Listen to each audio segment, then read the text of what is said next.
जैसा कि ये विदित है कि बीजेपी के श्री अमित शाह द्वारा संसद में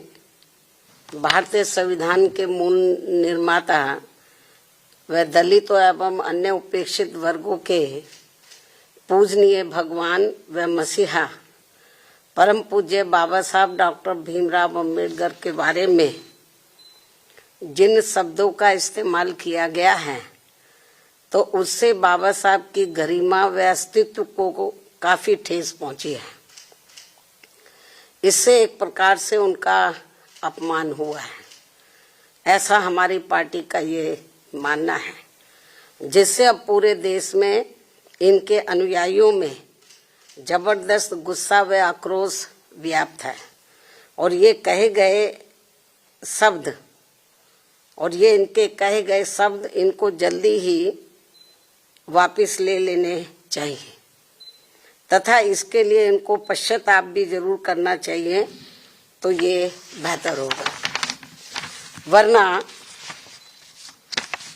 इनके अनुयायी इस घटना को कभी भी भुला नहीं पाएंगे तथा ना ही इनको कभी माफ कर पाएंगे। जिस प्रकार से बाबा साहब के प्रति कांग्रेस पार्टी के असंख्य रहे गलत कारनामों को इनके अनुयायी अभी तक भी भुला नहीं पाए हैं और ना ही ये कभी कांग्रेस पार्टी को माफ करने वाले हैं, चाहे ये अपने कितने रंग ढंग व चाल आदि भी क्यों ना बदल लें। इतना ही नहीं बल्कि कांग्रेस पार्टी ने बाबा साहब के देहांत के बाद तो इनके नाम को व संविधान निर्माण में रहे इनके अहम योगदान को भी इतिहास के पन्नों से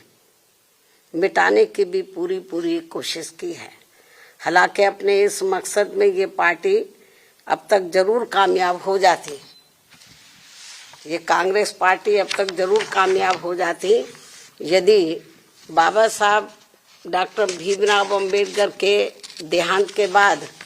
इनके अधूरे रहे कारवा को आगे बढ़ाने के लिए मान्यवर श्री कांशीराम जी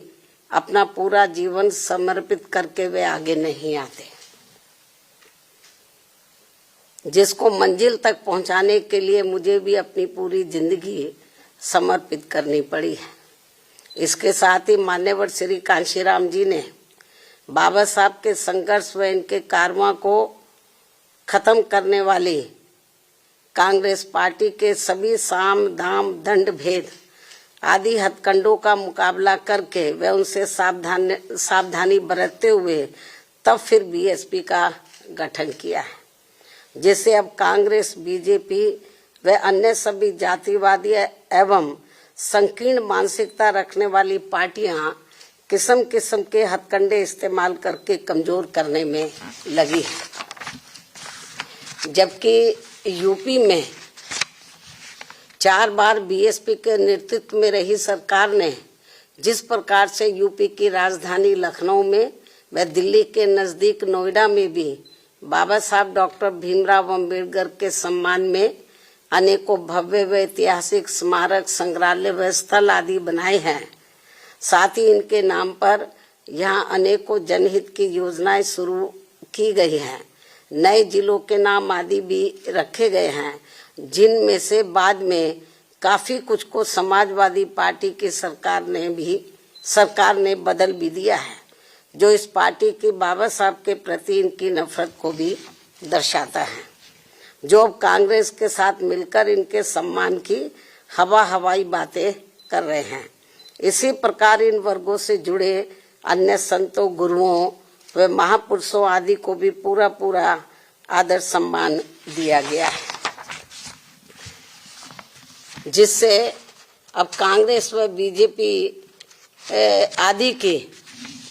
नींद उड़ी हुई है। ये जो हमने काम किए बाबा साहब के सम्मान में, तो उससे अब बीजेपी व कांग्रेस आदि की नींद उड़ी हुई है, जिनके अनुयायियों के वोटों को लुभाने के लिए, जिनके अब बाबा साहब के जो अनुयायी हैं या अन्य संत गुरु और महापुरुष हुए हैं, उन जो दलित और अन्य पिछड़े वर्ग से ताल्लुक रखते हैं, तो उनके अनुयायियों के वोटों को लुभाने के लिए फिर बीजेपी को भी मजबूर होकर वे अपने दिल पर पत्थर रखकर इनके सम्मान में कुछ कदम भी उठाने पड़े। और अब कांग्रेस पार्टी भी बाबा साहब के दलित व अन्य उपेक्षित वर्गों के वोटों को लुभाने के लिए आए दिन किस्म किस्म की सियासत करने में लगी है। और इसी क्रम में कांग्रेस पार्टी अब इस कोशिश में लगी है कि श्री अमित शाह के मुद्दे पर कुछ न कुछ दलितों का वोट जरूर बटोर लिया।